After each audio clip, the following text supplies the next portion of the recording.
m'appelle Nicolas Forêt, je suis radiobiologiste à l'INSERM et j'anime un groupe de radiobiologie. On essaye de mettre au point des tests de prédiction de radiosensibilité qui sont surtout basés sur la réparation de l'ADN.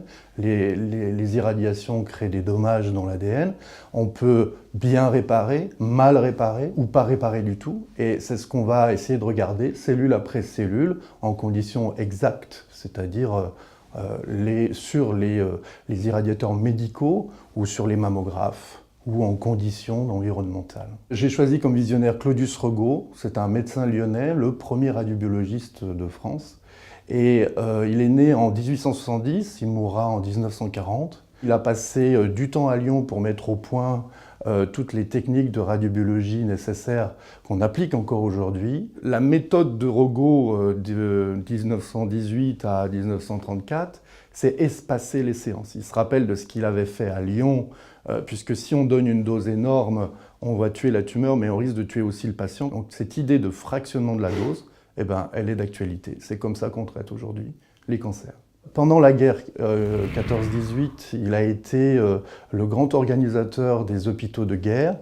Et puis, un peu plus tard, après la guerre, il a été celui qui a guéri les 1000 premiers patients atteints d'un cancer par radiothérapie à l'Institut Curie. Il va mettre également au point, alors cette fois avec Antoine Lacassagne et tous ses collaborateurs, la Curie-thérapie, c'est-à-dire l'utilisation du radium pour guérir cette fois en profondeur les cancers. Claudius Regaud, au départ, c'était un histologiste, c'est-à-dire qu'il regardait ce qui se passe dans les cellules, il décrivait les cellules avec le microscope.